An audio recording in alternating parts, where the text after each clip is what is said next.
So বন্ধুরা দেখতেই পাচ্ছ আমরা চলে গেলাম রিলায়েন্সে। তো একটু শপিং টপিং করব, কারণ আমার জন্য তো কিনবই না, আমি জানি। কারণ এখানে আমি যা চাই সেখানে কিছুই পাওয়া যাবে না। পুজোতে আমরা তো শাড়ি টাড়ি পরি, ওইগুলো কিছুই পাওয়া যাবে না। তারপর প্রথমে আমি রিলায়েন্সে ঢুকে প্রথমে আমি কুর্তার কালেকশনগুলো দেখছি, কারণ আমার মন ছিল এর মানে পাপা আর আরোহীর পাপার সঙ্গে একটা কুর্তা কিনবো, কিন্তু আমি পাইনি খুঁজে খুঁজে।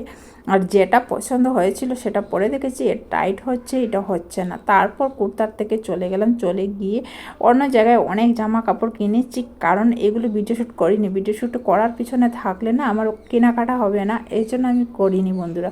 তারপর সব কিছু শপিং টপিং করে তারপর মেয়ে বললো টয়ের এখানে চলো মা। তারপর আমি গেলাম টয় দেখতে।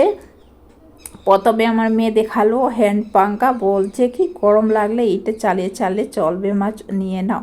আমি বললাম কি পুজোতে গেলে অনেক কেনাকাটি আছে, এখন না, এখান থেকে কিনে নিয়ে গেলে ঘরে গিয়ে কী করবে। তারপর অক্টোপাসগুলো খুব সুন্দর দেখতে। তারপর ছোটো ছোটো ডগ, এগুলো আমার মেয়ে তো খুব মজা পাচ্ছিল, কি বলবো। আর টয়েসগুলো খুব কিউট কিউট ছিল।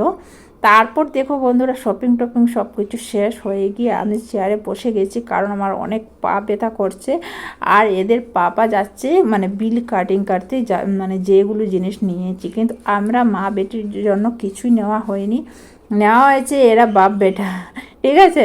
তো আমি নেইনি, আমি ইচ্ছে করেও নেইনি, কারণ হলো এখানে আমার কিছু পছন্দ হয় না। 1 নম্বর 2 নম্বর আমি নেবও না, কারণ অনেকেই অনেক আছে, এই জন্য নিচ্ছি না। তারপর দেখো এখানে বিল কাটিং অনেকটা আছে, তো যেখানে একটু মানে ভিড় কম সেইখানে দাঁড়িয়ে বিল কাটিং করে তারপর আমরা চলে যাচ্ছি বাইরে, মার্কেটে, রিলায়েন্সের বাইরে। তো বাইরেটা দেখো বন্ধুরা কত সুন্দর সাজিয়ে রেখেছে, কি বলবো। সামনে অকেশন, নবরাত্রি, দীপাবলি, মানে এই রকমের মানে ফেস্টিভ্যাল আসছে, তো এই জন্য আরও সুন্দর করে সাজিয়ে নিয়েছে রিলায়েন্স মার্টে আমার খুব ভালো লাগছিল মানে শপিং টপিং করতে। তারপর মার্কেট থেকে বেরিয়ে আমি চলে আসছি ঘরে। তো বাই বাই।